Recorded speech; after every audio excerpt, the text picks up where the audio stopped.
Another gay man is dying, and still no one is listening. C.A.N's Patrick Henry explains.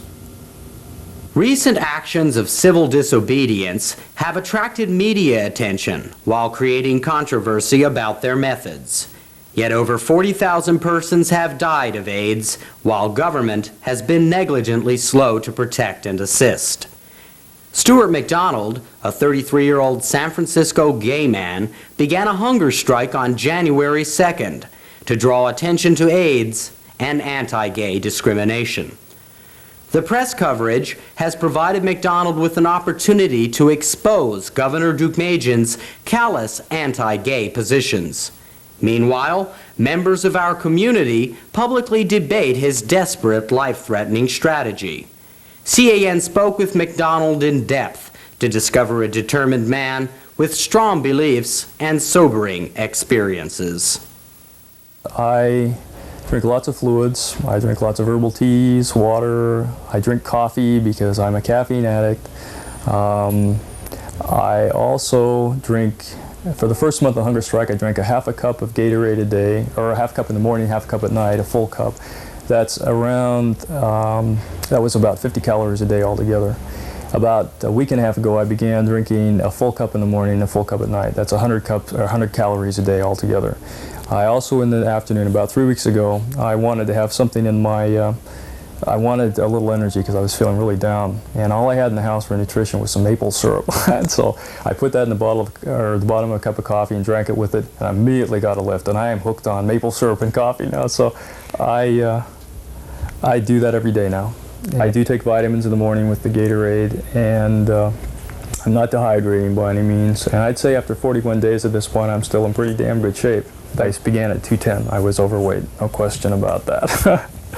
After my liver died, I had picked up a lot of weight, and even before that, but especially with the drinking, after he died, I just bloated up to about 210. I think I peaked out at about 220 after that. And I was hovering around 210, but I've lost about 55 pounds now at this point. I have a doctor who agreed to monitor me on the hunger strike. He told me that I would not have to worry until I started getting lightheaded and faint and my joints started aching. I was born and raised around Salt Lake City, Utah. I was raised in a very strong, heavily Mormon family, very fundamentalist Mormon. I'm one of 7 kids. It's a good-sized Mormon family. My family has never been close. They've greatly disliked each other. I have a father who saw the devil, and he had a mission from God. God personally told him when he was a young man that it was his duty to save the youth of Zion. He was very moralistic. My 2 older brothers used to get beaten the shit out of by him all the time. I was physically abused as a child because they were physically abused, and so they physically abused me. Elder brothers left home early when they were teenagers, and me and my older sister were left basically to be examples for the younger children. So I did everything I could to make up for that deprivation. But I graduated from University of Utah, magna cum laude. And got into Phi Beta Kappa, Phi Kappa Phi, Phi Beta Kappa. And when I got into college, I learned to think for myself, and I rejected the Mormon Church within about a year of the time that I was in college. All that exposure to new ideas got me to just, I just didn't believe it anymore.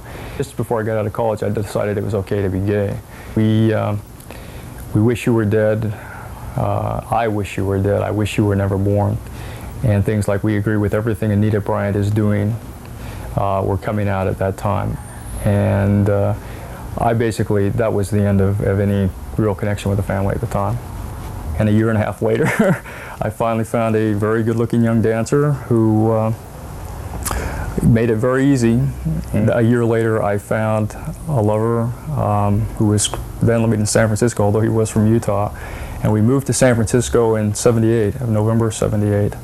And October, it was Halloween, and within weeks of the time we got here, there was the Moscone milk murders, and there was the Jonestown massacres, and then, we were living in Haight, and I knew nothing about the Castro at the time, so I didn't know much about the gay movement. I just thought this was a liberal city everybody loved each other. Well, anyway, when we left just shortly after the White Night riots, and went back to Utah to live together, where I went and worked for the grounds crew of the University of Utah. as a laborer for about 3.5 years. But it started getting hairy when the people on the grounds crew all decided we got to do something about it. We got a queer working for us, and we got to maybe put some pressure on them. And I started feeling that there were no real major incidents, but they were bound to happen. And it was about that time I really started seeing abuse against gay people, and I decided I had to come to law school because I was going to do something, spend my legal career fighting for gay people. And the best school that accepted me was Hastings College of the Law here in San Francisco. And I met my second lover between my first and second year of law school. And that was in 1983, July of '83. And we were together for almost 5 years at that point, before he died of AIDS. I was studying for a set of finals, and it was just a couple of weeks before. And I got very, very sick. And it was sort of like the flu, but it wasn't like any other flu I'd ever had. And it had various symptoms, and I knew what it was. It was the initial flu-like symptoms that come along with a beginning arc. I went ahead and finished law school. All of my cover letters, I put in there that I had an ARC condition, that I was able to work a good 40-hour week. I have sent out probably 1,000 resumes and applications to all different kinds of employers of attorneys. I have not got a single serious response. In the middle of that, in December of '86, my lover, just before Christmas, was admitted to the hospital with pneumocystis. He stopped, and this is emotional, sorry. He stopped, and I was able to take care of him for the last 6 months of his life. I thought about suicide. I mean, I thought, what have I got left to live for? I've lost everything. My career is destroyed. My lover's dead. All my friends are dead or dying. I was fed up. Things had to change. And looking around me and seeing all the violence. You walk out the street. I mean, half the times you walk down the streets out here, somebody drives by yelling "faggot." I mean, it's those kind of things. And there's always the constant threat of attack. I quickly disabused myself of the suicide thing. That wasn't going to do anyone any good. The hunger strike has not been tried. The gay community has done everything they possibly could, and nothing is working. But maybe a hunger strike, maybe that will just do enough to. It was a very emotional thing at the time. There was a lot of emotional trauma and some desperation involved. And I thought, let's see. Maybe someone willing to put their life on the line for this will get the governor to change. Maybe he'll just move his heart just a little bit. And if not, maybe I can get enough public pressure out there and concern that maybe they will pressure him to rethink things. I want the governor to come out and publicly commit himself to previously vetoed legislation which redresses anti-gay and AIDS-related forms of discrimination. I mean, this isn't just a theoretical thing. I've been the victim of discrimination. There's no question about it. But it's not just me. I mean, this is true in every single profession in the entire working world out there. Gays who have ARC conditions are falling through the social cracks because they can't get employment, or they can't get enough employment to be able to survive on, or they can't work, but they're not sick enough to be able to get government benefits, or those government benefits are not enough to be able to take care of their basic living. And so what you're seeing a lot of suicides. You're seeing a lot of people who are drug and alcohol abuse from people that stems directly from living in hopeless and desperate conditions. The Roseburg Court had some decisions protecting gay people, but as we all know, there's a new Deukmejian Court out there, and that Deukmejian Court has already shown that it has a political agenda to reverse all of those progressive Byrd Court decisions. And what they're going to do is they're going to roll back to the federal level of protection for gays, which is none. First of all, I hope that by putting my life on the line, that may be enough to have him go and really say, look, there may be a real problem here. Maybe these aren't just a bunch of whining fags. Maybe there really is some real problems here. I have to address them, and he'll look again. I've left myself other outs as well. Another is that the legislature, if I can be convinced that the legislature will have enough votes to override his veto. I've also just written a letter to President Bush. That's another route I've given myself. If he will support legislation on a federal level that does the same thing, that's another route. That will take me out of the hunger strike. About 3 weeks ago, my little brother, who is a returned Mormon missionary, very active in the Mormon church, came to my house. He just showed up at my door from Salt Lake City. He'd driven here all the way. And he spent here 3 days. We talked about a lot of things, probably the first time in our entire lives. And he left here convinced that I was doing the right thing. And he went back and he got the rest of the family to do the same. They're all calling up, and that older brother who had abused me so much and I had thought about revenge over the years, called me up and broke down crying, saying, "I'm sorry for everything I did to you as a kid." So I got a family I'm real proud of at this point.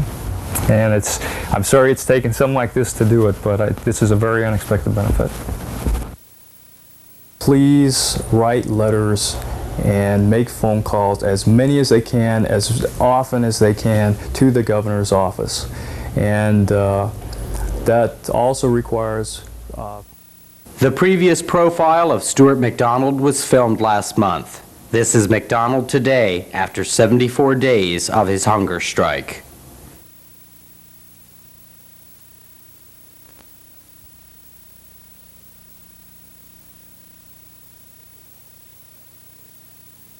Looking unsuccessfully for entertainment on broadcast television? On cable channels? Give up yet?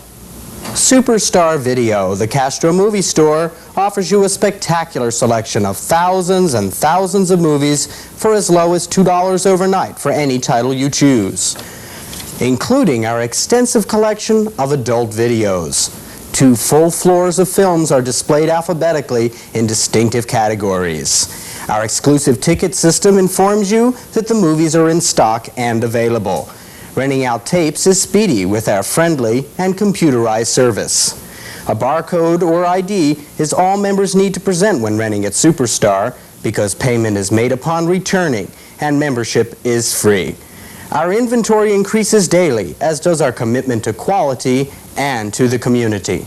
Superstar Video, the Castro movie store, opens 7 days a week. Thank you for watching. We'll be back in 2 weeks with another edition. For C.A.N., I'm Ray Tobler. Good night. C.A.N. is now broadcast at a new time. That's at 6:30 p.m. on the first and third Thursday of each month.